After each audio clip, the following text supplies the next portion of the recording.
Nation, recognize the principles for which it stands. Department 1 is now in session. The Honorable Mark E. Wyndham, Judge, presiding. Take a seat, everyone. Good morning. Good morning. Welcome back to Department 1, People vs. Robert Durst. And all jurors and alternates are present.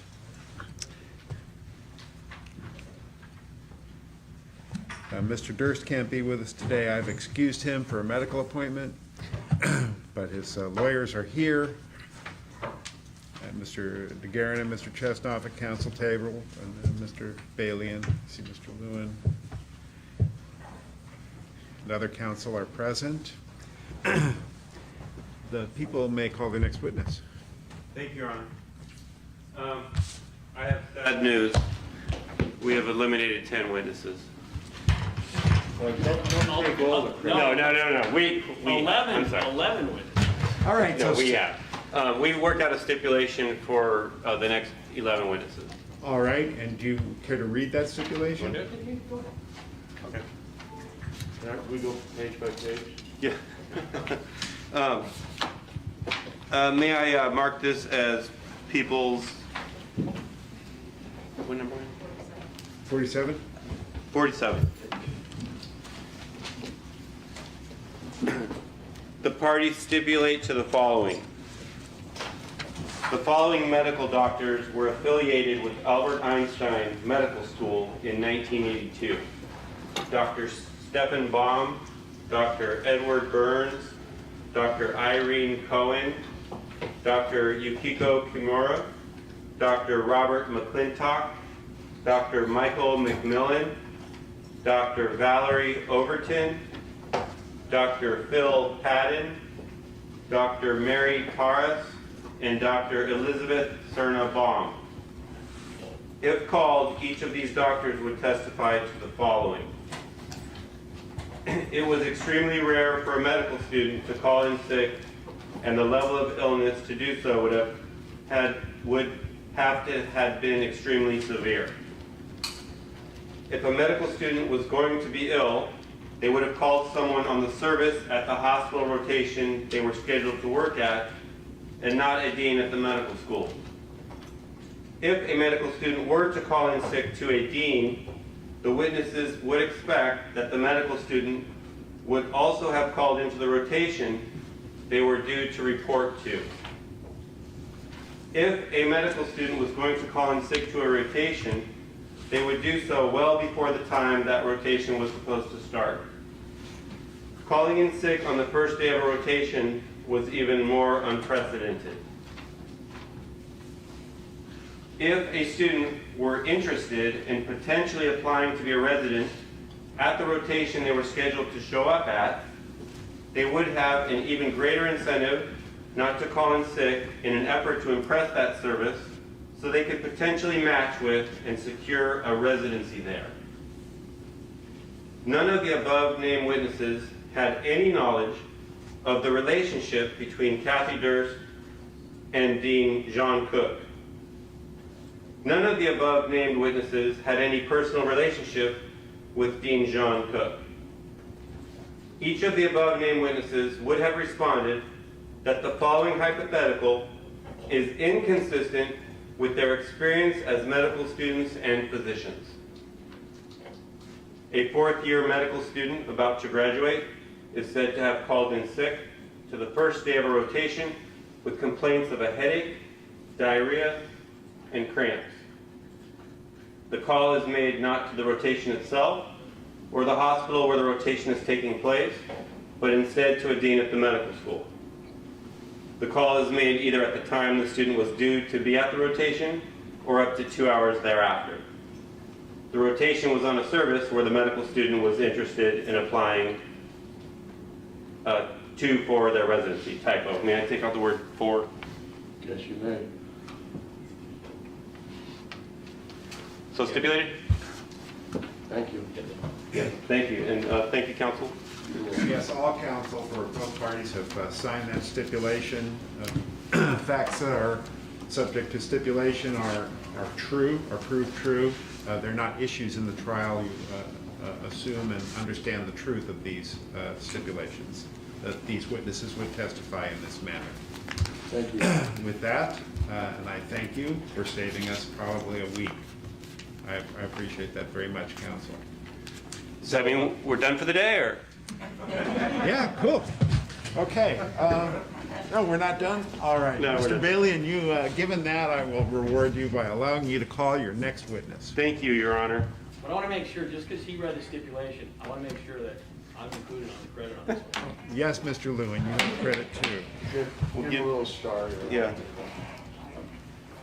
I got a little chart of the lawyers here, and I put a gold star next to your name, Mr. Lewin, just like I have for Mr. Bailey and Mr. DeGuerin and Chestnut and all. Thank you, Your Honor.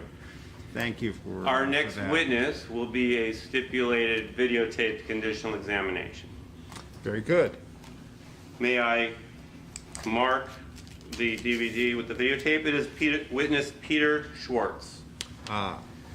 All right, witness Peter Schwartz. Now, there is a question. I want you to think about this, ladies and gentlemen of the jury.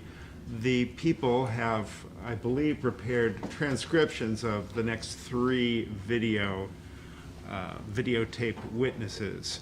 There is a scroll at the bottom with the text of the testimony. So you may not need that printed transcript. If you think about whether or not you need it or benefit from it, and let us know. We'll try it out over the next 3 witnesses. I think they'd like to save the expense of and use of paper if they can, but you're certainly entitled to it. I personally, I like it to have that paper, but it's up to you whether you want it. So think about it. You'll have it for the next 3 witnesses. Thank you, And Your you Honor. have, and will you? Yes, we have them copied, ready to go, and we can continue to make copies. It's up to what the court decides. I'll inquire after we use the transcripts that we have produced. Yes, Robin? Right, and so you'll receive them, but we will Not want copies. we will collect them at the end. We'll collect them back from you.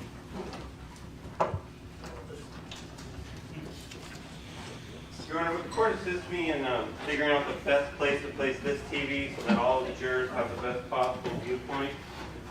I don't know if it should go closer to the right or more to the left. Why don't you check with the jurors? It's they know best. I don't know where from your seats you would want, what TV you want to watch. Is this the right position? Would you like it a little further back? Ron, keep it. Is that It's a okay. good positioning? It's okay? You like it better right in front of you? I can see it better that way. No, that's fine. It's fine. I can tilt it a little bit. Probably move that door one out. No, I need my. The other way. You can go Is the over. correct positioning right here? Are we good?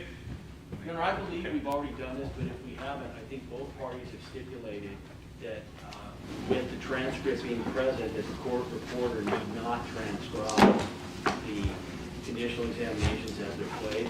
Yes, thank you. And Rhoda, thank you.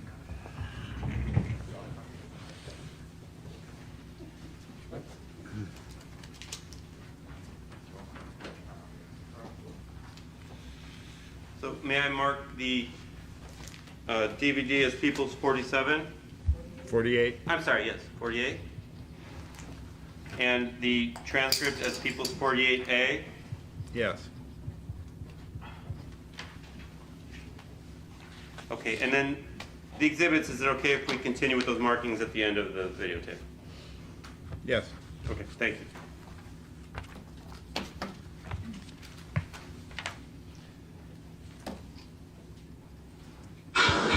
People called Peter Schwartz. Please come stand in the witness stand.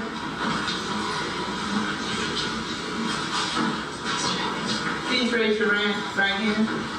Do you solemnly state that the testimony you're about to give in the trial something before this court shall be the truth, the whole truth, and nothing but the truth, so help you God? Yes, I do. Please be seated. Sir, please pull the mic base closer to you. The base can go all the way to the center. Thank you so much. Please state and spell your first and last name. Peter Schwartz, first name Peter, spelled P-E-T-E-R, last name Schwartz, S-C-H-W-A-R-T-Z. Thank you. You have to say this, right? Thank you, Your Honor. Good morning, sir. Good morning. Where do you live? I live in Connecticut And for how many years have you lived in Connecticut? since, I believe, 1974. Okay. What is your current occupation? I'm a therapist. Therapist kind of has a broad meaning. Could you go more specific? Therapist. You wanted to know specifically what I do. Yes. I work with individuals on different areas of concern, like adjustment disorder, depression, anxiety, post-traumatic stress disorder, and numerous other disorders. Do you have any specialized degrees or training? I have a master's in community counseling from Western Connecticut State University. For how many years have you been there? Since including internships since 2006. I'm going to be asking you some questions today about events that occurred in the early 1980s. So let me start by asking you, what was your occupation in the early 1980s? I was an owner of a retail photography shop, which my duties included retail sales, repairs of photographic equipment, and photography. Where was your shop located? I had one shop in Stratford, Connecticut, and a district shop in Denver, Connecticut. Okay.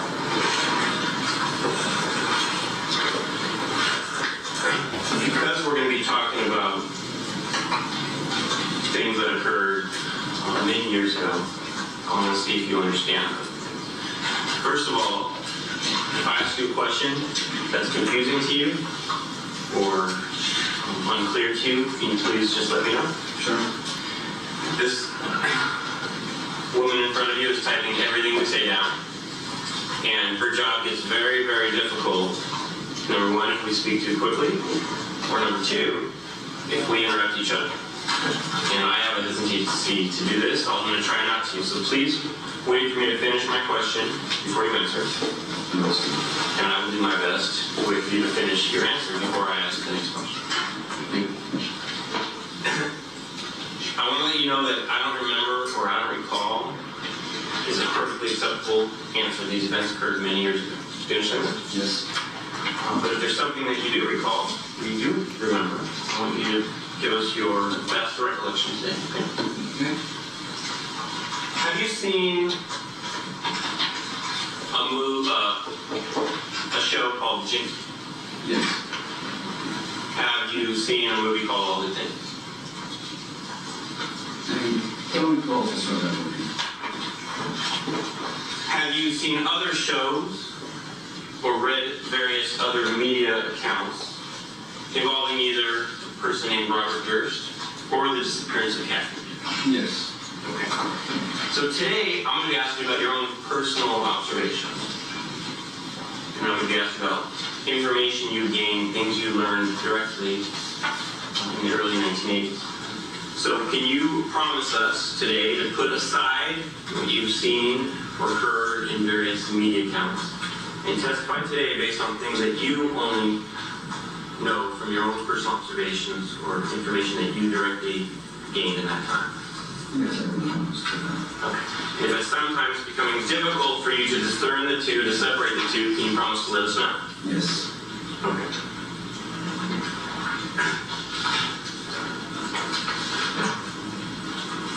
Do you know a woman named Gilberta Najani? I did know her. Okay, for how long do you know? Probably since about 1974 thereabouts. Okay. Did you know a woman named Kathleen Durst at some point? I didn't actually know her. I was in her presence a couple of times. Okay. Did you know Gilberta before or after you were first in Kathleen Durst's presence? Yes. Guess what? I knew her before I was in Kathy's presence, and I knew her after. How did you meet Gilberta? I I believe it was through a mutual friend, or it could also been a camera shop that I had was under the American Legion building, and I think she gave catering out there, and we may have run into each other. She gave what? She gave catering. She operated a catering business up in the American Legion building, and I may have run into her because we were downstairs. Did you, at some point, develop some form of a friendship or relationship with Gilbert? Yes, I was friendly with Gilbert. Would you characterize it as a friendship? It was a friendship. Okay. What types of things would you do together? Well, we would be at parties at the same time, or may have had occasions to do things together. Probably also with my girlfriend at the time. It wasn't like an exclusive relationship that I had with her. She was someone that I knew, and she would invite us to parties or events. Okay. Were these events sometimes that she was catering? I think once or twice I might have been at a catering event. Okay. Otherwise, what types of events were there? Parties mostly. Okay. Did you ever spend any significant one-on-one alone time with Gilbert? I wouldn't say significant. There was maybe once or twice I was with her, just the two of us. Okay. Do you know, you testified that you know a woman named Kathleen Durst. You said you didn't really know her, but she was someone she was in your presence. Yes, I believe I was in her presence maybe twice. Do you think you would recognize a photograph of her? I believe so. I'm showing you what's been marked as People's 10. Yeah, that's her, and I see Bobby's just to the left of her. Okay. In the pictures are right. When you say that's her, there's two women in this photograph. Are you talking about the woman in the middle or on the left? Yes, the woman in the middle. And you know that to be Kathleen Durst? Correct. And you said you also recognize someone as Bobby. Do you recognize someone else in the photograph? Yes, Bobby Durst is just over to her left shoulder. Okay. How did you meet? Oh yes, that's People's 10 for the record, if I didn't do so previously. How did you meet Kathleen? Well, I didn't actually meet her, but she was at a party that I was also invited to at Victoria's house. Okay. How would you characterize your relationship? Well, it sounds like you don't have a relationship. How would you characterize your interactions with her? I didn't really have any interactions with her. She was at the party, and so was I, and so was my girlfriend at the time, many other people, but I didn't have any interaction with her. How many times would you estimate it was that you saw her? At different functions? I can only recall 2 times. The first one for the birds, and the second at her apartment. And they had a lot together. I believe it was her apartment. And are you saying you never had any conversations with her, or it's possible that you just don't recall specifically having any conversations? I don't recall having a specific conversation. Is it possible you did, but you just don't recall it? It was possible, but unlikely. Were you, for instance, aware of any situation involving Kathleen Durst's divorce? Only what I was made aware of by Gilbert and Jane. Okay. So don't tell us exactly what she said at this point, but Gilberta may have made you aware of some facts. Is that correct? Correct. So are you saying that your relationship with Kathleen was not the type that you would have gained this information directly from her? That's correct.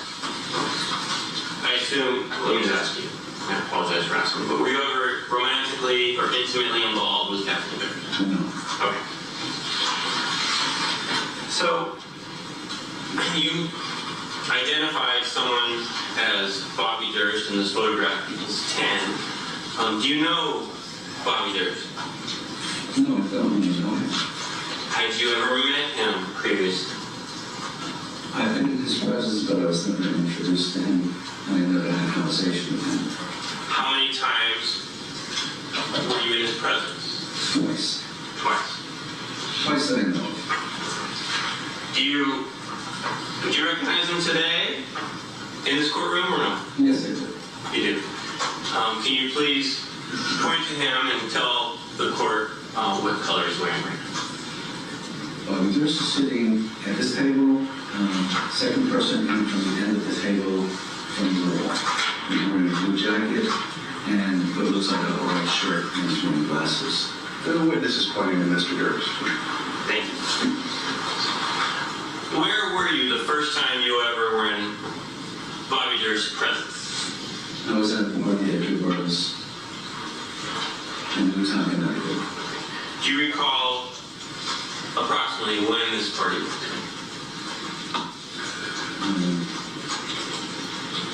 I believe, to the best of my recollection, it was very late 70s. Okay. Is it, you said that's the best of your recollection? Is it possible it was the early 80s? If it was the early 80s, it could have been any later than 1980 or 81. Okay. Do you, let me just ask you, do you have a sufficient memory today to fully and accurately tell the court about the specific date this party was? No, not specific dates. Okay.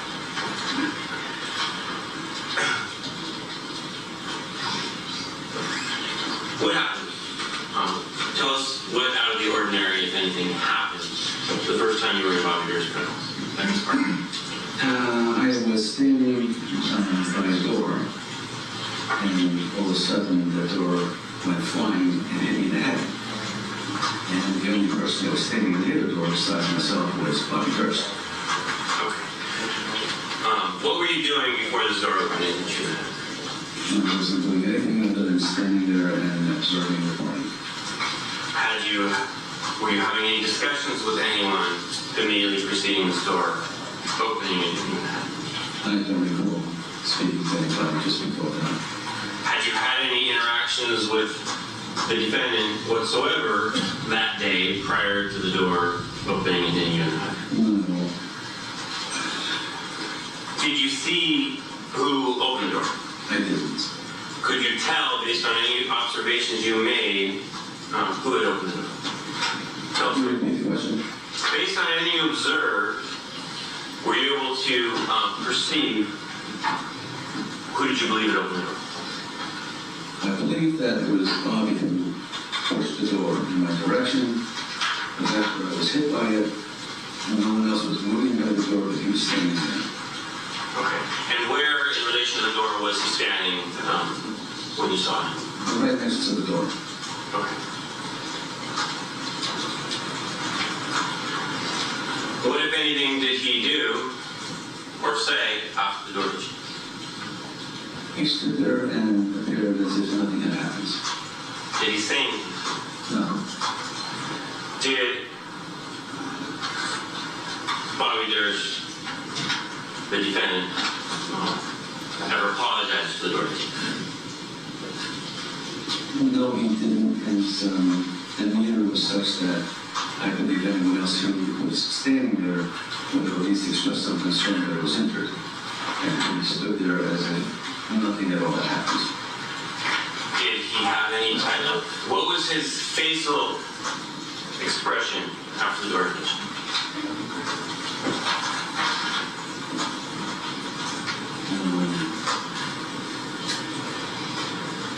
I can see in my mind his expression. I'm trying to find words to describe it. Please do your best.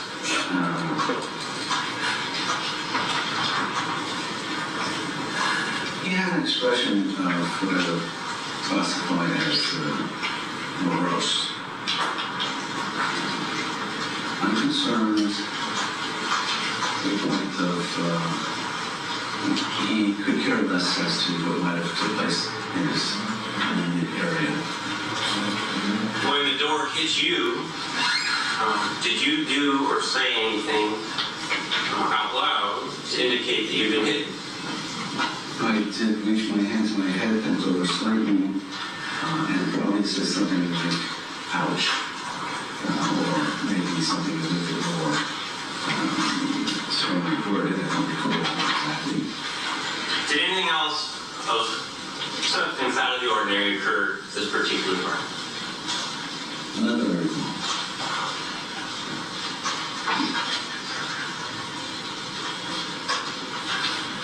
When was the next time that you saw the defendant? At the body of, I believe it was his and Kathy's apartment in Manhattan. Okay. Where was this party? What street, if you recall, was known as that? It was in the 80s, I believe it was 86. It could have been a different, it was on Royal Avenue, so I believe it was 86th Street. Okay. Do you recall the general area, like what one of the major cross streets would have been? No, it was close to Lexington Avenue. Okay.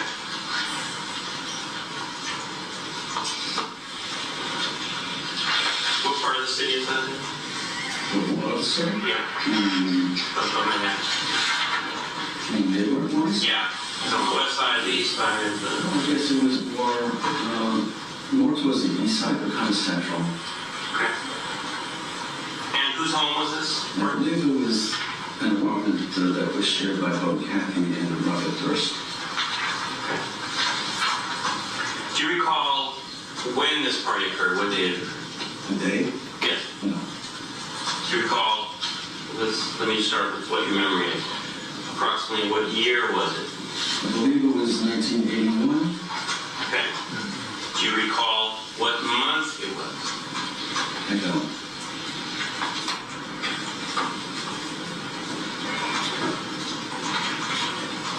Would you say you do not have a sufficient memory today to testify fully and accurately about all the specific details as to the dates of this particular incident? I believe that was, Is your memory good enough today to fully and accurately tell us the exact date? not the exact date. Okay. Do you recall speaking with New York Police Department officers regarding this incident in 1982? Yes. Did you have a better memory of the specific dates and details of the incident when you spoke with those officers than you do today? Most likely. Were the events fresh enough in your mind at that time to accurately relay the details to the police? I believe so. And were you honest with the police at that particular time in the story? I believe so.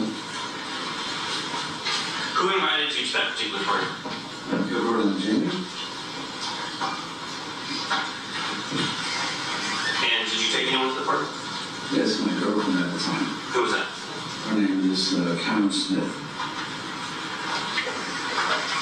Was the defendant at this party? Robert Durst? Yes. Correct. Had you seen the defendant between the first incident where the door hit you and this particular party? I don't recall seeing him in between those two incidents. Had you had any conversations with him whatsoever between those two incidents? No. How about Kathy Durst? Had you seen her between these two incidents? I hadn't seen him, no. Had you had any conversations with her between these two incidents? Yes. When was that? I don't recall the exact date, but it was, I believe, the night that she was reported as not being available, or she was missing. Well, you're talking about a time period where she disappeared? Yes. Are you saying that the time period where she disappeared was before this incident we're about to discuss at this party? Or was that after this party? Before where I was attacked by a body dress. Yes, but not the door incident. No, where I was kicked. Yes. I spoke to her after that. Oh, so I guess my question was, did you speak to her between the party where you were hitting the head with the door and this party that we're now about to discuss where you were kicked? Had you spoken to Kathleen Durst between those two parties? No. Who would you recall from your memory today being at this party we're talking about right now? I remember that Kathleen Durst was there. Yes. Robert Durst was there. I was there. My girlfriend at the time was there. Do you know names? Sure. Karen Smith, my girlfriend at the time. There was another woman, Kathleen Tressman. Also, a woman at the time, her name was Susan Berman. Okay. Were there additionally other people there that you just don't know their names or recall their names today? Well, at the party, yes, but not at the incident where I was killed by Bobby. Okay.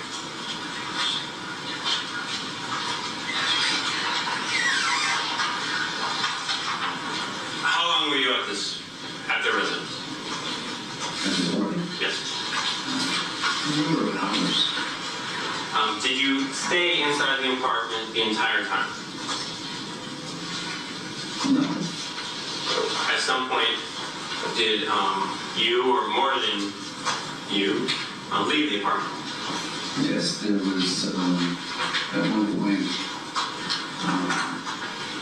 I don't know what it was direction. I think it was Bobby's direction that everyone should leave the party and go to a nightclub called Xenons.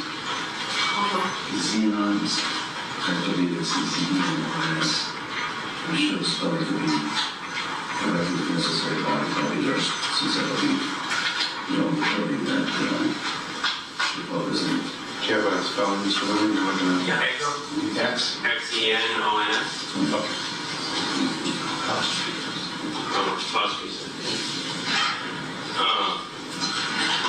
Possessive of Xenon, I guess. Xenon owns the place, so it's his.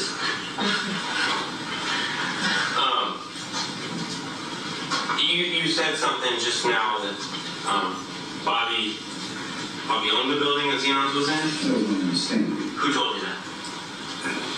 I don't recall. Okay. Would have been someone at the party that night? Yes, it would have most likely been Berger. Okay. So, initially, did everybody inside the apartment leave to go towards Xenon's? Yes, everyone left in two groups. Did you make it down to the street, the group that you were in? The group that I was in did go down to the street, and we stood on the sidewalk in front of the building. Who was in that group? To the best of your memory. Myself, Robert Durst, my supporting at the time, Karen Smith, Kathleen Tressman, and Susan Berman. Okay. Which group was the defendant, Robert Durst? Well, if he was in a group, he would have been in the first group. Okay. So he wasn't with you down the street? No. Did you guys go to Xenon's? The group I was in did not go to Xenon's. Why not? Kathy wanted to go back upstairs. She wasn't interested in going to the club and asked if we would just go back upstairs. Did you guys all go back upstairs? We did. And when you say back upstairs, do you mean to Kathy's apartment? To Kathy's apartment. Okay. What did you do when you got back up to the apartment with this splintered off group, we call it? We went into a small room and sat down and we had tea or we were in that one. Okay. Do you recall where you were sitting? I was sitting on the floor by the window against the radiator. Do you recall where in relation to you Kathy Durst was sitting? Yes, when we first walked into the room, straight ahead, by about a few feet, there was a chair. Kathy sat there. And when you walk into the room, if you make a right or left turn, there was a couch along that wall where Karen Smith, Susan Berman, and Kathleen Tressman sat. And then across from the couch and at the other end of the room from where Kathy sat, I was sitting on the floor. Were you all in the same room? We were in the same room. Would you say you were all in fairly close proximity to each other? Relatively close. It was a small room. Okay. Which direction was Kathy facing in relation to you? But she was facing, between the couch and myself. In other words, which part of her body were you looking at from where she was seated compared to where you were seated? 3/4 of you from her right side. Okay. At some point, did the defendant return to the apartment? Yes. Approximately how long, to the best of your memory, after you split off into two separate groups, was it that you returned to the apartment? From what I recall, it would have been maybe about 20 minutes. Give or take. Describe what you observed when you first saw him after you returned. He was at the entrance of the door to the room, holding a newspaper. Described as a very agitated state. Rubbing in the newspaper. When you say he appeared to be in an agitated state, describe what did you see about his facial expression that made you think he was agitated, if anything? Well, he appeared angry. And he appeared,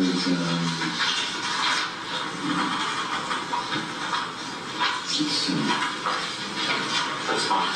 Did you observe him doing anything that makes you believe he was angry or agitated? well, he wasn't actually standing still. His body movements were kind of like disjointed. He was moving around a lot, standing still, and ruffling the newspaper. That was mostly what I observed. Other than yourself,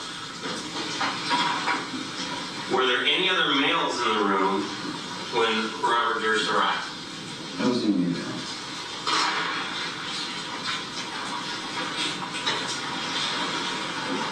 What happened after you saw him? While I was standing there, he looked at Kathy, and then he looked over at me, and he said, well, you're the only man here, or the guy here. We'll stop you there. What was his tone of voice when he said, you're the only guy? It was threatening. What was his facial expression when he said, you're the only guy here? And he looked enraged. If you know, if you recall, or even if you observed, what, if anything, was his facial expression when he first looked over towards Kat? He looked angry. What happened next after he said, well, you're the only guy here? He rushed forward and took me in the eye. I was sitting on the floor with my back against the computer. And when he rushed forward, even though I had my knees up and my arms over my knees, he kicked between my legs and between my arms and kicked me under the right eye, fracturing the bone. How much time passed between him saying, well, you're the only guy here, and him rushing up and kicking you in the eye? Maybe a second.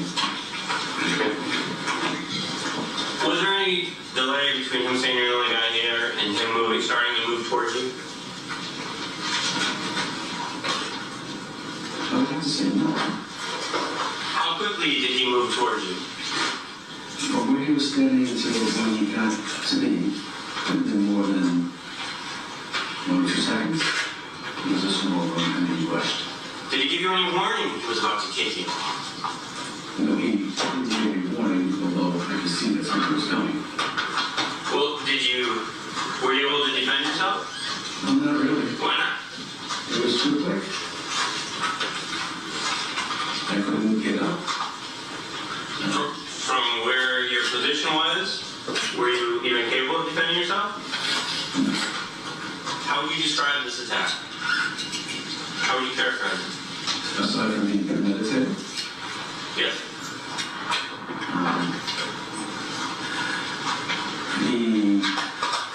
he was enraged in my person, and he was, I think, bent on doing harm.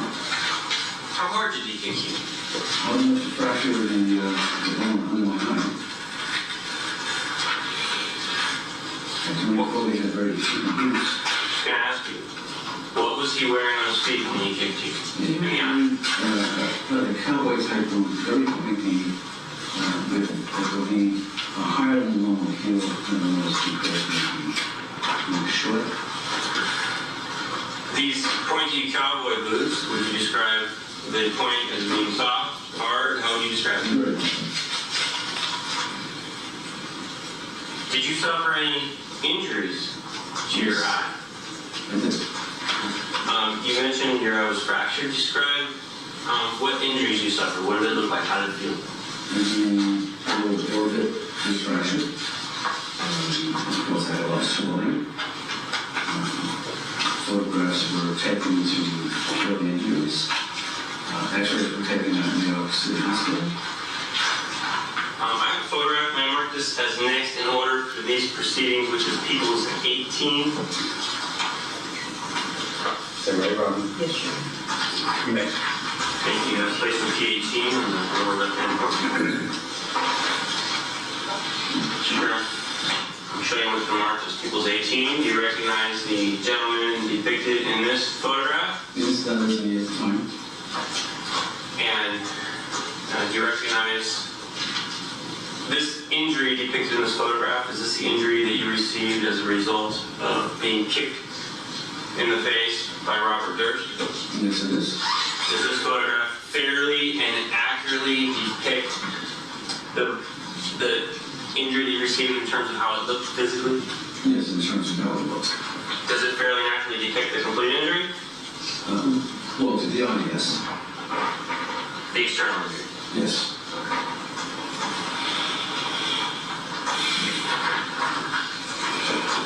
Did you ever strike him before this incident, before he kicked you? Before, no. Did you ever threaten him before he kicked you? No. Did you say anything to him whatsoever before he kicked you? Nothing. Did he say anything to you after he kicked you? No. Did Robert Durst ever try to grab you and forcibly remove you from his home before your eye was injured? No. Did you ever fall to the ground and hit your eye on some object as he was trying to physically remove you from the apartment? No. What happened immediately after you were kicked in the face? I tackled him to the floor and into the floor. By the way, what was your size back then? My size couldn't be also. Your height, your My weight? height, I was 6 feet, and my weight was maybe about 175 or 180 possibly. How would you describe your size in comparison to Robert Durst's size at that period of time? Well, I was larger and heavier. So you say you tackled him to the floor? Yes. What happened next? Well, I held him on the floor for a short period and told him that I'd let him get up, but I did not have any more problems with him. So he got up, he started to walk away. I was standing by the close to the radiator, and then he charged me a second time and pushed me to the radiator and injured my back. Did he give you any warning that he was going to turn around and charge you again? No, he did just the opposite. Made it seem as though he was leaving. Did you receive any injuries to your back as a result of this? Injuries. I have a photograph named Marcus of a gentleman's back named Marcus is People's 19. Yeah. It's a dark photo, so I'm going to place the P19 on the back of the photo, Your Honor. Showing you what has been marked as People's 19. You recognize this photograph? Yes, sir. What is this a photograph of? It's a photograph of the injury in my lower back. Yes, it was caused by the attack. Does this... Sorry. Broke my little... Does this photograph fairly and accurately depict the injury you received after being thrown against the radiator? After being tackled and pushed into the radiator. Yes. Thank you.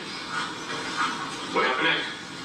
I threw him to the ground, or I should say I pushed him to the ground and held him on the ground the second time. What happened next? Again, I allowed him to get up. I gave him a second warning that I wouldn't be so kind to him if it happened again. And what happened next? At that point, he left the room, and Kathy indicated that he had a gun. So, at some point when you let Robert Durst up, you said he left the room? Yes. Which direction did he go? Did he leave the apartment or did he go into another room in the apartment? He left the room, and where he went from that point, I couldn't see. Okay. When was it in relation to him leaving the room that Kathy made this statement? Immediately upon him leaving the room, while she was still in the room. Okay. What was her tone of voice when she made this statement? She seemed concerned and fearful. What was her demeanor when she made the statement? Aside from fearful, Did she appear to be under stress when she made the statement? she seemed to have a lot of anxiety and a lot of fear. And exactly what did she say? She said he's got a gun. What happened next? After Kathleen made the statement? My understanding was that he left the apartment. Well, did you see him physically in the apartment? I did not. But did you see him again at all inside the apartment? I did not. Did someone tell you he had left the apartment? Kathy, Did anybody call the police? I believe it was Kathy who told the police. Did the police show up? An officer did come to the apartment. Do you recall, as you sit here today, if you spoke to the officer? I don't recall having actually spoken to the officer. Did you see anyone else speaking to the officer?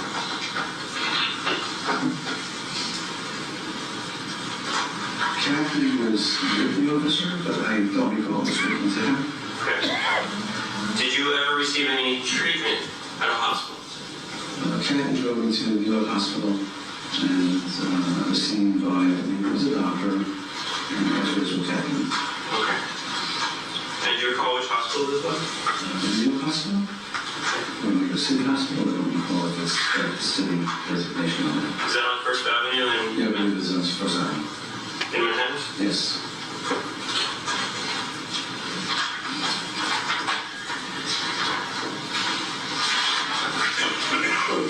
Do you know that any criminal charges were filed against Robert Durst for this particular incident?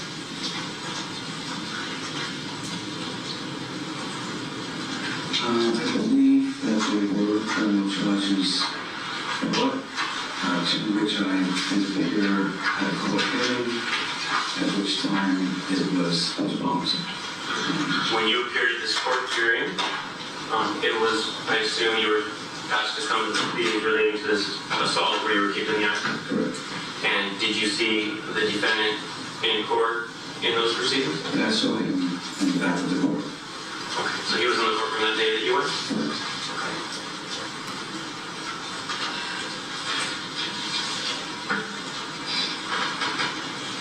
Are you aware of what happened to those criminal proceedings? My understanding was that it was, I don't know the exact terms, but it was basically, What was your belief as to what happened with these proceedings? my understanding was that he was given some type of, kind of, if you were kept out of trouble for 6 months, it would be washed. Okay. Did you eventually file any civil proceedings of your own against the defendant? Yes. Did you sue him in civil court? I was sued by an attorney. Okay. Do you recall when you initiated that civil lawsuit against Robert? I don't recall the exact time. Was a criminal complaint filed on your behalf? A civil complaint filed on your behalf? A civil complaint, yes. Okay. Do you think if you reviewed that civil complaint, it would assist you in refreshing your recollection as to the time period that this was initiated against Robert Durst? Yes. May I approach, Robert? You may. Would the court like me to mark this at this time? Or I'm just using it to refresh this recollection. Not at this time.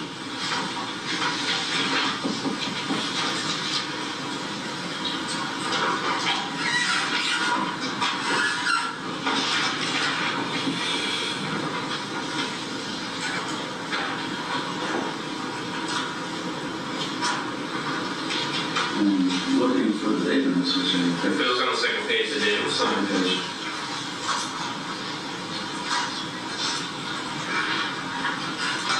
January 22nd, 1982.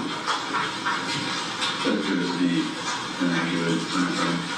Does that refresh your recollection as to the time frame as to when you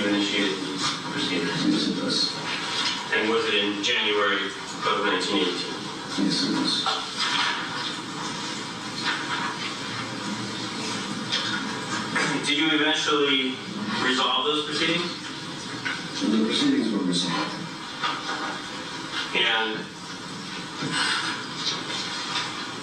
okay, go over. Yes.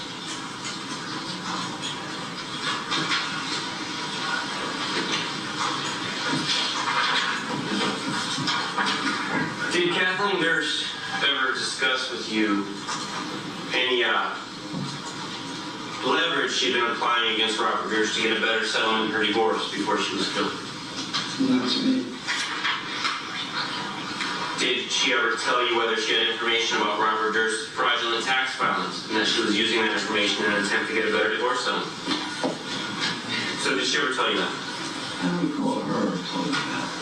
Do you recall speaking with a New York State Police investigator, Becerra, in 2000 and 2001? Yes. Did you ever tell Detective Becerra that Kathy told you that she had to sign joint tax returns fraudulently because Robert Durst wanted to avoid paying taxes? Why should you give this? Did you ever tell Detective Becerra that Kathy told you that she had to sign joint tax returns fraudulently because Robert wanted to avoid paying taxes? I don't recall that specifically, but if I made a statement and signed a statement to that effect, I would have to defer to that statement as being accurate more so than my memory in the passage of time. What did you tell the detective? With regards to what? With regards to what if anything Kathy Durst had told you on the subject matter? At this time, I don't recall what I told the detective specifically, but I would rely on the statements at the time as being truthful and accurate. Okay. Do you, forgetting what you told the detective, do you have a memory today of what information you had on the subject matter back then? The only thing that I remember with regard to those statements is information that I got from the headquarters of Jamie. That I do recall. I'm going to take you to late January 1982, January 31st, 1982. Do you recall receiving a telephone call from somebody on that particular day? Yes. Who did you get a call from? Kathleen Durst. What time of the day approximately was it that you got this telephone call? I believe it was the evening. Okay. As you sit here today, do you have a full and complete memory of the exact time?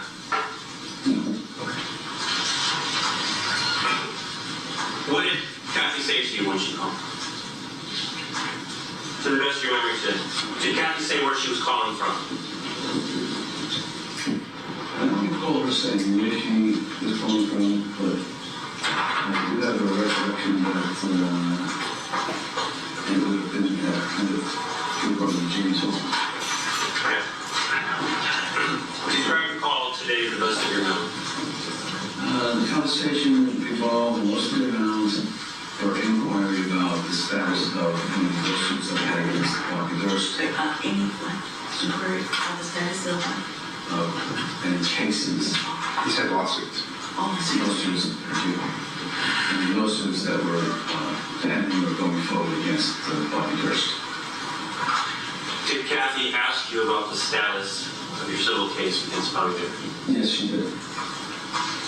What did you tell her, Penny? I basically told her that it wasn't a subject I didn't really discuss with her. Did you eventually tell her anything about whether the case had been dropped or not? I don't recall that I told her that the criminal case was dropped and the civil case was ongoing, but I don't recall if I told her that. Okay, is it possible you told her that? It's possible.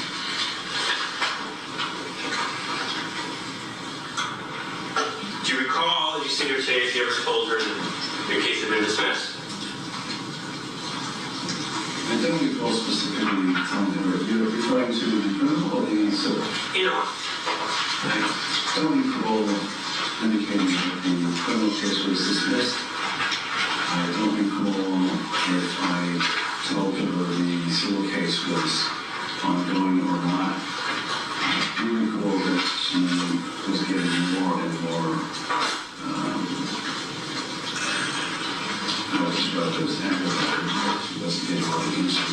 wanted. Did it appear to you, based on the questions she was asking, that she clearly wanted information about the status of this incident where he kicked you in the face? Yes. How, if anything, was her tone of voice changing as this conversation went on? Her speech was getting more rapid. Her voice was getting a little more raised. She appeared to be very impatient with my the wording that she was saying and not being more direct. Do you have a full and complete memory today of this conversation to accurately and fully relate all of the details of this conversation? Not all the details. Okay. Did you ever make notes about this phone conversation? Yes, When did you make these notes? at the time of the conversation. And did you make them yourself personally in your own hand? Yes, I did. And when you made these notes at the time of the conversation, was the conversation fresh in your mind? Yes, And were you honest in the notes that you wrote? yes. I have a piece of paper with handwritten notes on it. May I mark this as People's 20? Yeah.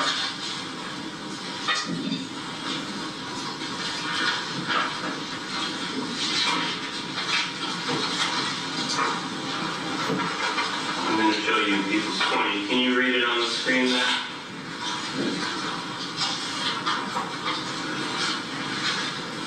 Yes, I can do that. Do you recognize these notes? Yes, Whose notes are these? those are my notes. Is that your writing? It is my writing. Are these the notes you made at the time of the conversation you had that you're testifying about with Kathleen Durst? Yes. Would it be easier for you to look at the piece of paper rather than the screen, or are you okay with the screen? The screen is fine. Okay. When in relation to this conversation was it that you would have made these notes? It would have been immediately during and after the conversation.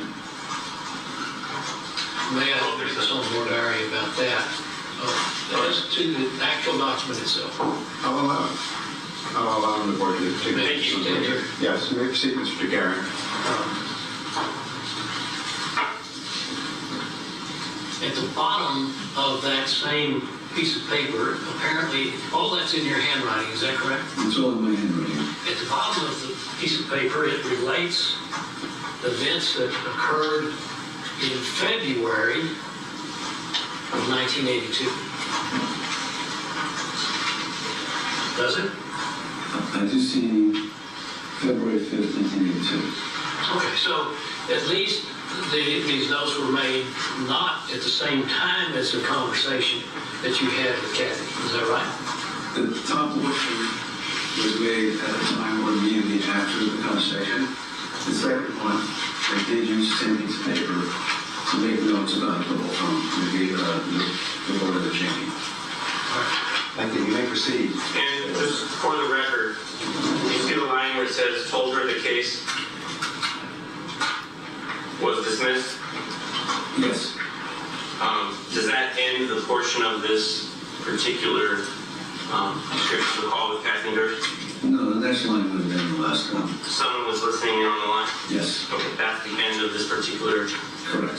So I would like you to draw a line underneath that to separate which notes. No, it's the notes below that line appear to be written at something of an angle. Okay. I think that separates the two parts. Is that right, sir? The second part is written slightly in an angle, so the first part of the note. Well, it is, yes, it is a slightly angled. Thank you. That's sufficient. Thank you. You may proceed. Would you please read these notes into the record? From the beginning? Yes, from the beginning through someone was listening on the line. Okay. Kate Durst called me about 6:30 on 1/31/82 till about till 6:45. Asked her if I was made an offer by RD lawyer. I said he discussed it with me. Did I pay all my bills? Am I satisfied with how it came out? And I should sue. She said RD wrote her a letter asking for her help in getting rid of this case, told her the case was dismissed. Someone was listening in on the line. So, when you on the road, Durst called me about, Kay Durst called me about 6:30 on 13182 till 6:45. Does that tell you approximately how long this call lasted? Yes. Approximately. 15 minutes. When you wrote, asked me if I was made an offer by Robert Durst's lawyer,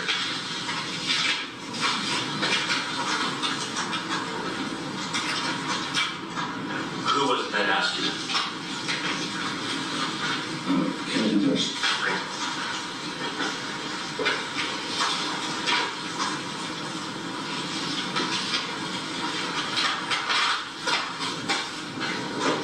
When you wrote, said, I should sue, who are you referring to that said you should sue?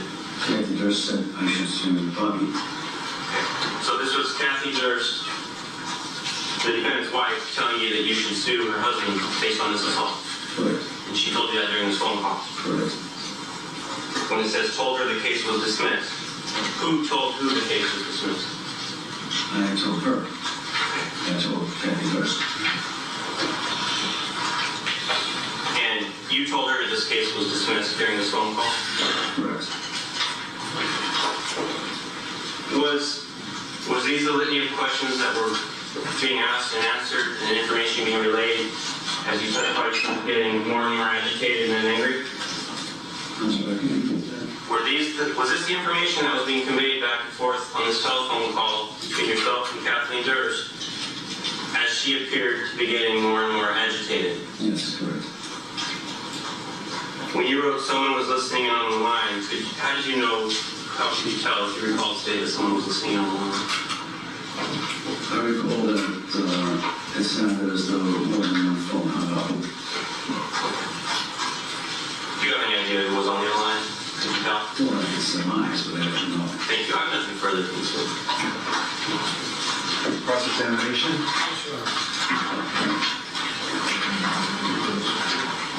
Proceed, Mr. DeGuerin.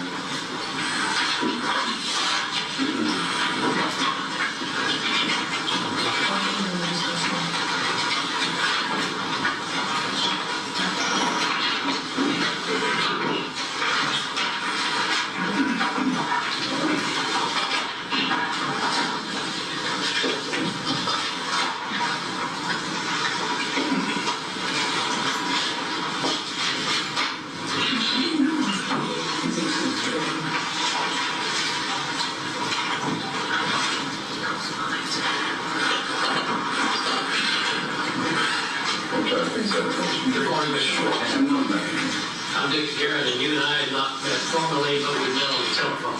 We had spoken on the telephone. In fact, you saw me out, didn't you? I told you.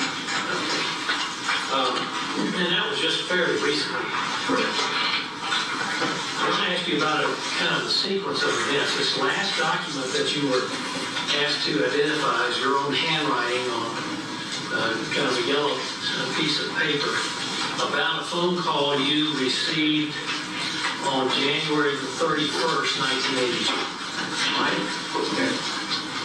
That is what most of or the top half of the Out of the written statement was at that time. In that you say that Kathy Durst asked you to file suit. Right. You had already filed suit, though, hadn't you? You mean for the assault? Oh. Yes. You filed suit has been established in the record in your testimony on January 22nd, 1982. So the question again is what? You had already filed suit when Kathy Durst asked you to file suit. Right? Well, I think that Kathy was asking to file suit civilly. Yes. And your question is again? You had already filed suit on January 22nd, 1982, some 7 days before this call. Well, if the records indicate that, then I really agree with you. All right. Well, let's look at your lawsuit. which I think you were shown on direct examination. It's the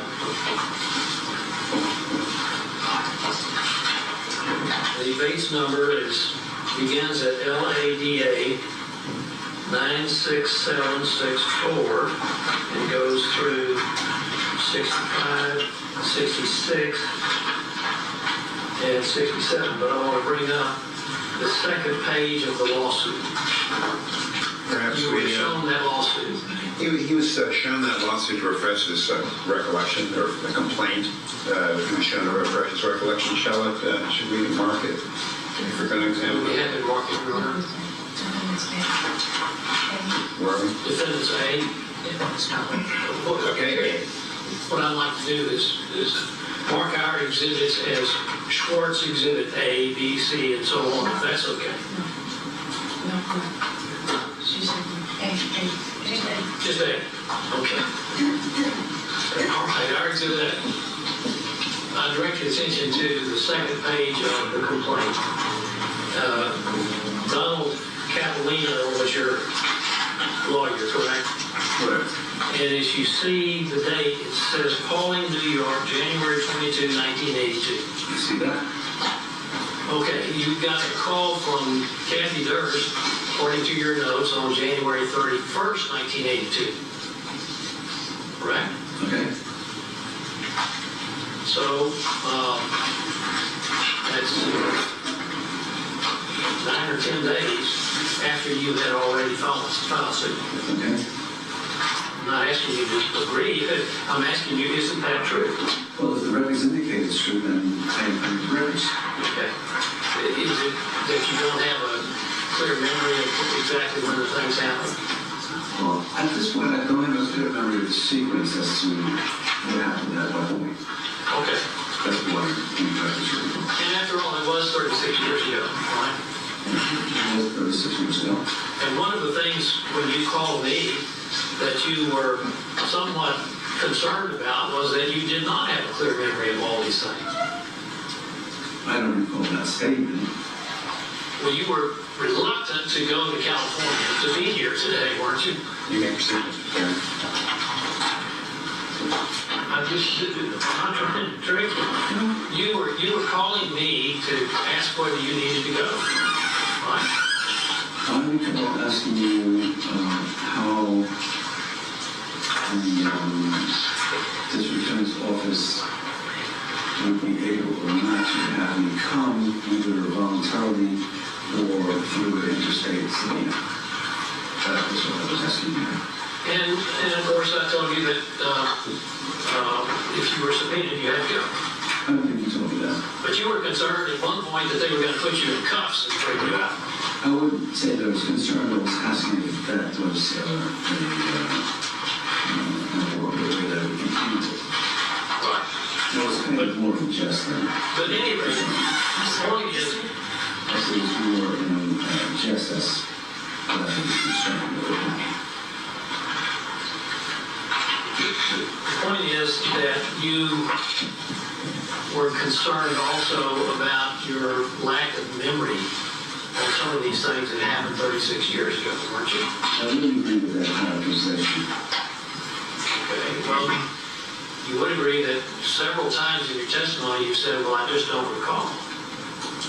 I might have said that, but it would be a question of what I was saying that wrong. Okay.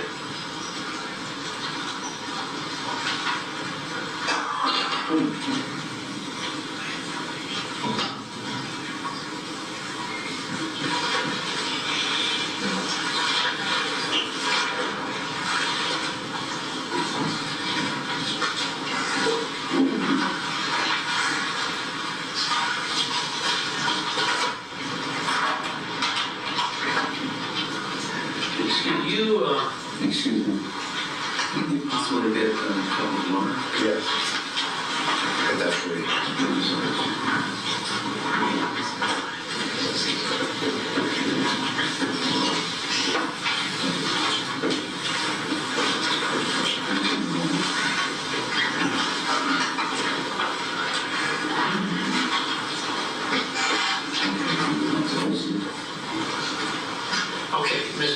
Schwartz, do you recall that you called the police on February 10th of 82, or about that day?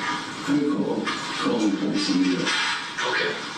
And certainly your recollection at just a few days, 10 days after the phone call from Kathy would have been pretty accurate, as opposed to, as compared to right now. I would agree with that.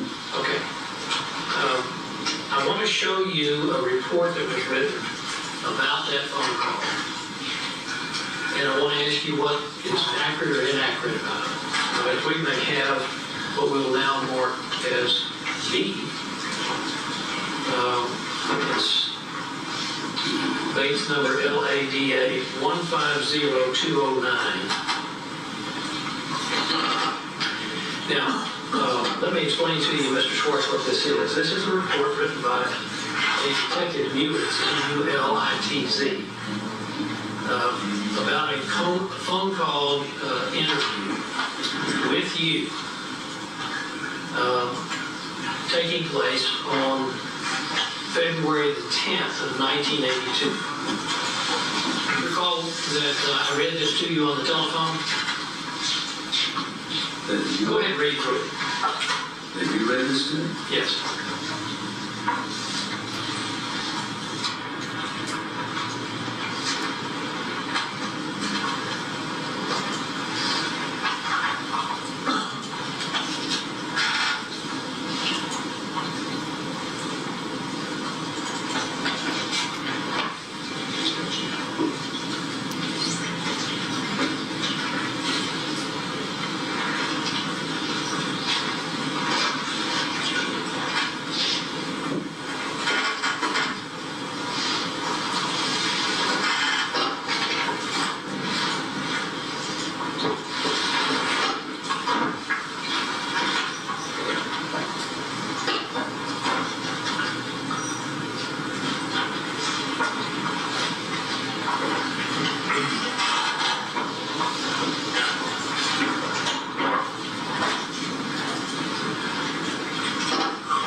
Okay. Now, I'm going to ask you some questions about some of the things that are in there, just to get your recollection now as to whether they're accurate or not. Okay. The first thing is that on February the 10th of 82, February the 10th, 1982, at about noon, 12:15 hours, the detective received a phone call from you. Is that accurate so far? You're saying I received a phone call from... He says I received a phone call from Peter Schwartz. Okay. Is that about accurate so far? I don't recall exactly, but I would assume that it's accurate since it was written. But I couldn't tell you at this point. Okay. Well, I'm going to break these statements up and ask you the same question. Now know or recall whether it's accurate. The next thing he says is, he, meaning you, informed me that he received a call from Kathy Durst on January 31, 1982 at about 1700 hours. Is that accurate so far? I believe so. All right. Now that's 1700 hours military time. That's 5 o'clock, isn't it? Right. All right. She stated that she was calling from Gilberta Najami's house. Is that what you recall about it? I recall that. The time frame, though, I'm not sure, 1700 hours. I could have been a little off on the exact time. But is that what you told the officer, though? I couldn't say definitively at this time that that's what I told him. Do you recall whether that's what you told him at that time? No, I just said that I can't say definitively at this time that I said 1700 hours at that time. Okay, your notes are different. Your notes say 6:30 p.m. and here in the call to the police officer it says 5 p.m. So do you have any explanation for that difference in time? I might have been generalizing the time, not having notes in front of me, and I knew it was somewhere in that range, so I might have said 1700 hours or 5 o'clock. and that might not have been accurate. So you weren't referring to your notes at the time you talked to the detective? Well, obviously that wasn't, because the notes say one thing and it says something else. And I'm sure I could have read the notes more accurately if I had it in front of me. Okay, the next thing, she stated she was calling from Gilbert's and Najami's house. Did you tell him that? I'm sure that I did, because I believe that's what she told me. The next sentence. Mr. Schwartz stated that on January 31st, 1981, he was at the Durst apartment at 12 East 86th Street. Now, so far, is that correct? Is that what you told him? Well, I don't know if I told him that. If January 31st, 81 is the date that I received the call, then that would be accurate. No, the call you received in 82. Oh, well, The incident that you're describing, you describe as having happened on January 31st, 81. So I'm going to ask you, after Mr. DeGuerin asks a question, pause a moment and then give your answer. I don't want you both speaking at the same time. Yes, sir. Okay, I think we're at the point where I've read the sentence that said, Mr. Schwartz stated that on January 31st, 1981, he was at the Durst apartment at 12 East 86th Street attending a party. Stop there. Is that what you told me? I have a question. Can I ask it? I don't know if I can answer your question, but certainly you can ask a question. Okay. This was written by who now? This was written by Detective Felix. It was written the day after his conversation with you on February the 11th, 1982 is when he wrote his report, and on February the 10th is when he says he talked to you. Okay. Now, was this statement signed by me as having something? No, please understand, this is his report. His report. And I'm asking you whether his report is accurate as to what you told him and what you did. Okay. Well, I agree with the statement, although the date I'm not sure about. So, if there's any conflict with the date now on the statement, the other statement that I wrote myself would be accurate. And if this is the same, then there's no problem. If it's different, then... Well, we'll get to the other statement. Here's, in your lawsuit, in your civil action, Yes. you say that on or about February 1, 1981 is when the incident took place. Okay. So it's only 1 day difference. Okay. So, but my question is, did you tell Detective Mulitz what he wrote down here, that you were at the Durst apartment at 12 East 86th Street attending a party? That's accurate. And that's what happened. That's what's happened. Well, Mr. Lewin wants us to break it down into 2 questions. Okay. One, is that what you told him? And 2, is that accurate? You can understand the I difference? believe that's what I told him, and I believe what I told him was accurate. Okay. Going on, it says that you were attending a party and that Robert Durst did kick him in the eye, and that he was treated at New York Hospital, and that he did file a complaint with the 19th precinct. Is that what you told Detective Mulitz? Did he write down accurately what you told him? He wrote down accurately everything about the incident. As far as my filing a complaint with the 19th precinct, I don't recall that. Okay. So did you file a complaint though? Honestly, I don't recall if I filed a complaint or if the complaint was filed by someone else. Okay. And you go on to say, he goes on to say that you told him that Detective Mitch was assigned. Is that a name that's familiar to you? The name is familiar. Is that what you told him? I don't recall if I told him that, but That's fine. Is that what happened? I don't know. Okay. Then the next sentence, he further informed me that Robert Durst was arrested for this crime and that he did take a plea. Did you tell Mulitz that? I don't recall telling him that. You don't recall? I don't recall. Do you know whether, what the outcome of the criminal case was? My understanding is that he was given a plea to something that would expunge the crime if he didn't get in trouble for a certain period of time. Okay.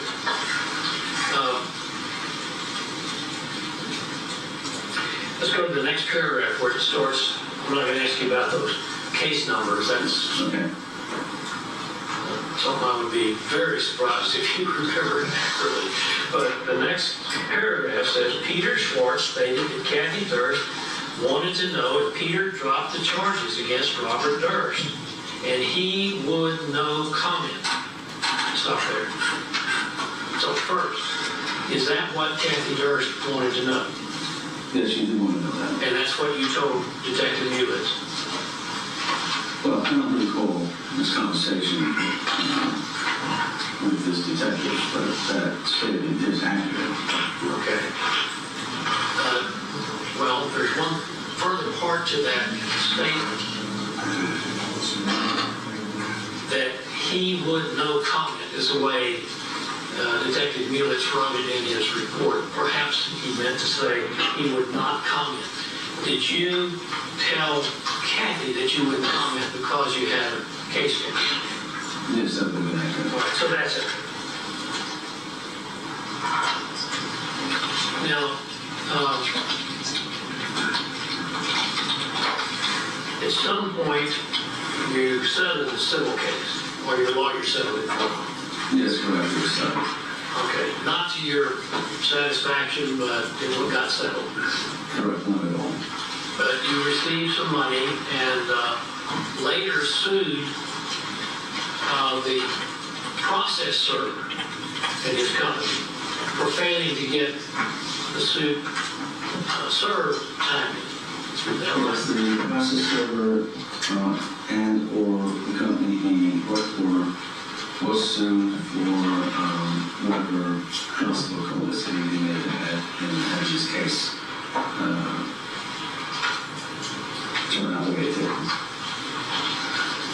The problem, as you saw it, was that I want to ask you a little bit more about the background of your knowledge of Kathy Durst, Robert Durst, and Gilbert Najami, if I might.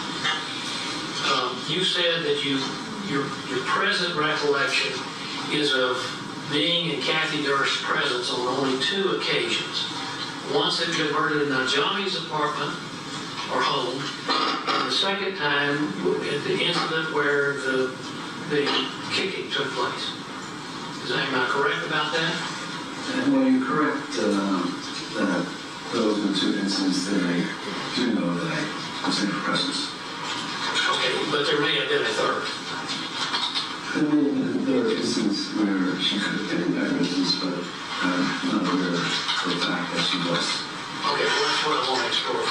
First, your knowledge of friendship, however your relationship you want to call it, Gilbert Najami was much deeper, much broader than your knowledge or relationship with Kathy Durst. Is that fair? I'm sorry. Let's don't talk at the same time. It's hard on her. Yes, I apologize. That's okay. Am I correct about that? Yes, I had a friendship with Roberta, but I did not have any kind of relationship with Kathy. Okay. I want to draw your attention to an incident in which, not the first time when you saw Kathy at Gilbert Najami's apartment, and not the second time in either January 31st, 81 or February 1st, 81 at the apartment where you say Mr. Durst kicked you. But in between those times, did you accompany Gilbert Najami to the Durst apartment in Manhattan? Gilbert did invite me to come with her down to the city, and I believe that it was to Robert and Kathy Durst's apartment. Okay. And on that occasion, when you got there, you did not realize that Gilbert Najami was delivering cocaine. No, Is that right? I did not know that. You didn't know it ahead of time. Correct, and I don't know if I agree with the characterization that she was delivering. Did she bring an ounce of cocaine or a bag of cocaine all that time when you went into Manhattan with her to what you think was the Durst apartment? Your Honor, is that a question that should be answering? Did you know? I didn't know ahead of time, no. Okay, give your honest answer. Yeah, that's. You know, I did not know ahead of time that's what she was doing. I've already asked you that, and you said that you didn't know it ahead of time. But did she do that? Did Gilberti Johnny bring a bag of cocaine? When we were at the apartment, she did bring out from her possessions a bag of what I believe to be cocaine. Okay, and what did she do with it? She walked over to a group of people in another area of the apartment, and I don't know what she did with it, but I did also notice that another person also had a big bag of what I believe to be cocaine. Okay, now, let me step aside for a second. We're talking about the early 80s, maybe the late 70s, right? Well, it would have been, yeah, something like that. And things were a little different back then, weren't they? Different from what? Different from the way they are now. Different from what? Cocaine. I don't know how they are now. Well, how was it back then? In relation to that, Was it common to go to a party where there was cocaine? I'm sorry, the question again? Was it unusual to go to a party in Manhattan in 1980 where there was cocaine? For me? Yeah. Well, I haven't gone to other parties at Manhattan. The question is not a trick question. It is I'm trying to... your knowledge of this way, the situation back in the early 80s. Was it common to go to a party where there was cocaine? This doesn't get your answer. The news at that time indicated this was commonplace, then I would have to defer to the news. I myself had no knowledge of what happened at the parties in Manhattan. I'm really asking you about you. Were you shocked when Gilbert and Johnny pulled out a bag of cocaine and somebody else had a bag of cocaine? Yeah, I was kind of shocked. Was it the sort of thing that shocked you so much that you didn't want to go back there again? Well, I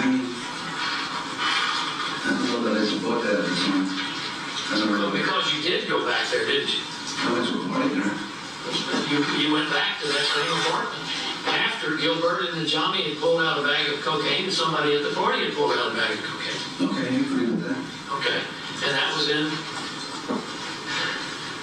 either January 31st, 81 or February 1st, 81. Okay. Right? Is that right? I believe that's accurate. Sure. Well, you went back to the same place with the same person in which cocaine had been openly displayed. Would you agree with that? I didn't go there. I arrived at the apartment, but I was not coming with her to the apartment. Well, you were invited by Gilbert. I was invited by her. She was there. She was there. You expected her to be there. Yes. Same place that you had seen her pull out a bag of cocaine, and other people had a bag of cocaine. Sure. Okay. So, is it fair to say that you weren't really shocked about all that? Well, I wouldn't say that past behavior is necessarily an indication of future behavior. Oh, really? Yes. Okay. Did you, after Gilbert pulled out the bag of cocaine and you saw another bag of cocaine, did you later say, Gilbert, what in the world are you doing? I'm never going to do this again. The question again is Were you so shocked about the appearance of cocaine when Gilberta took you to this apartment in Manhattan that you said to Gilberta, what in the world are you doing? I'm never going to do this with you again. I don't believe I said anything like that. Okay. And so you went to another, what you thought was going to be a gathering or a party at the same apartment, and you knew that Gilberta was going to be there just a few months after the incident with Gilberta bringing the cocaine, right? Well, I don't know how much time passed. I didn't ask you how much time passed. I asked you whether you did go there with the understanding that all that had already happened. Correct. So was there cocaine that time, the time of the kicking? I don't recall. You're not saying there wasn't, you just saying you don't recall. If it was or not. Were you using cocaine then? I don't recall using any then. But you don't recall, would you recall if you had used some? I don't know if I would recall or not. Well, of what were you partaking? The one I'm talking about, the one January 31st, 1981. What were you taking? Or drinking or smoking? I don't recall if I was drinking, taking, or smoking anything. Let's talk about the time involved. You had come in from Connecticut that evening, hadn't you? I believe I came from Connecticut. We left with, who did you leave with? I don't recall, but it's most likely I came from Connecticut with my girlfriend. Okay. And what time did you leave Connecticut? I don't recall. What time did you get to the party? I don't recall. Was it after 7, 8 o'clock at night? I believe it was in the evening. 11 o'clock at night? I don't know. I don't think it would have been that late, but I don't really recall. Okay. And then somebody suggested that you leave and go to Xenon's, a nightclub that was, believed was in a building owned by Mr. Durst. That's correct. Okay. Do you remember where Xenon's was? I never knew where it was. Okay. The reason I'm asking you is if there's evidence that Xenon's was in the 40s, particularly 124 West 43rd, and you were at the Durst apartment at 12 East 86, give us an estimate at 11 o'clock at night or thereabouts, how much time did it take to drive either in a cab or in a car from East 86th Street to West 43rd Street? Well, I don't think it would take long, because that's probably just about 2 miles. If I remember correctly, I think the city streets, 10 or 20 blocks or something. Well, it's 43 blocks, isn't it? So 43 blocks. So how many blocks make a mile in New York City? Are you asking me? Yes, I am. No, I'm asking you. Well, I don't know. Well, you described the apartment as being on the other side, or close to Lexington, I believe is what you I said. believe so. Okay, now, you know enough about New York City to know that from Central Park, if you go east, first Main Street is Fifth Avenue. Right. And then the next Main Street is Madison. And then the next Main Street is Park. Right. And then the next Main Street is Lexington. Okay. So you have to go 4 blocks from 12 East 86th Street to Lexington. I mean, but those are short blocks or long blocks? I'm the one asking the question. I just don't understand what you're saying. Well, I'm asking the question. Okay. I apologize. Are you familiar enough with New York, with Manhattan, to know that that's true? That was true. And at 1:45, we'll resume with this questioning about the geography of Manhattan. Well, we'll be in recess. All right, we will actually take our break, but not till 1:45.